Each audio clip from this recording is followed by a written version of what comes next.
Welcome to OPAL. I'm logged in here as an audit or compliance manager.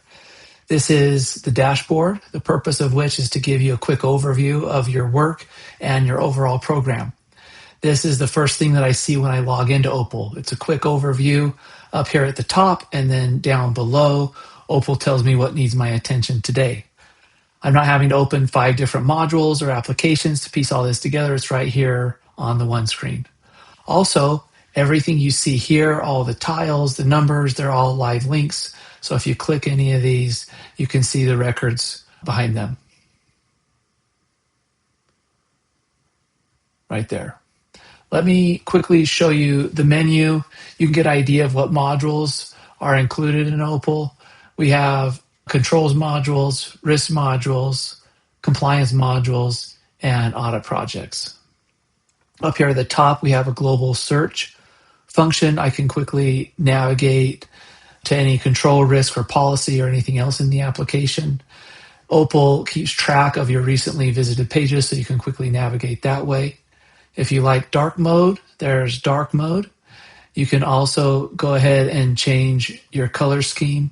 If you like orange, you can go orange. Coming back here, up here at the top, you can talk with AI, so you can chat with AI about your program and any data that's in the app. And then here's my notifications. I get notifications here, but I also get email notifications. And if your organization does work in Slack, Jira, or Microsoft Teams, OPAL has integrations with those applications as well. So you can get notifications where you're actually doing your work. Okay, let's go to my work. This is a more detailed view of the summary that we just saw on the dashboard. It helps you prioritize your work. Here is everything assigned to me across the entire program in one queue. These are all filters. So you can see controls, risks, observations, remediation actions, policy acknowledgements. They're all here.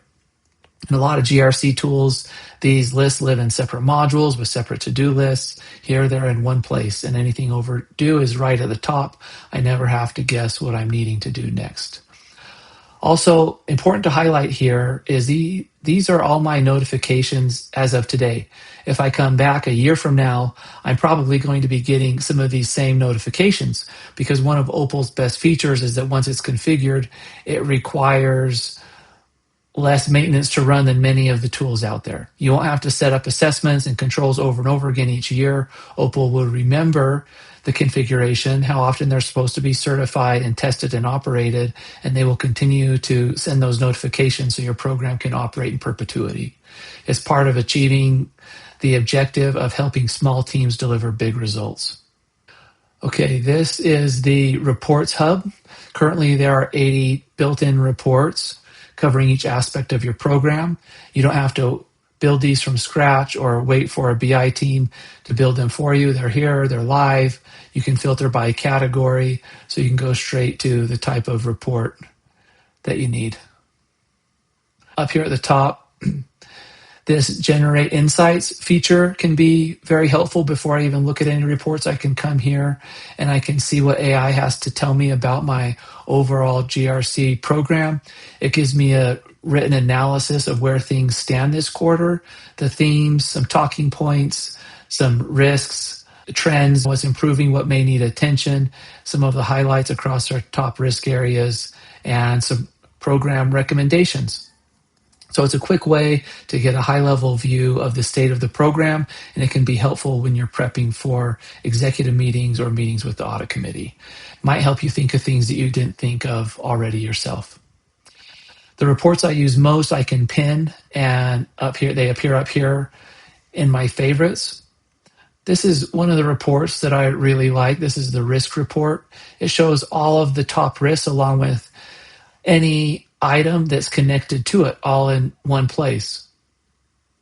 So it shows me the controls that are mitigating the risk, the audit projects touching it, any assessments, observations, or remediation actions, even whistleblower cases. So I can click into this and it shows me clearly what is connected to this risk. Okay, this next one I want to show you is also pretty cool. This is called the Future Assurance Report. Most GRC tools obviously look backwards. OPAL is unique because it also looks forward. Future assurance projects every scheduled activity for the next 12 months. Certifications, control tests, policy reviews, risk discussions, all the things, so I can see what's going to happen before it happens. Here, July is looking pretty busy, and I can see up here there are 10 items that are not assigned. It can also generate a plain text briefing on the year ahead where we might be exposed, might need some additional resources. Here, I can also filter by framework. So if I just want to see my SOX activities, I can see those. Or if I want to see just things in Australia, I can see that. I can also, if I want a more detailed view, I can shift into this calendar view and see exactly when things are going to happen. Okay, there's another report here. This Assurance Explorer is also a good one.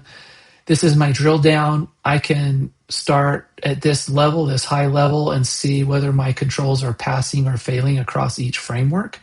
I can also group by other things like location or risk or any other attribute. This is the fastest way, I think, to answer exactly where we need to focus. So that should give you an idea of some of the features in OPAL that can help small teams deliver big results.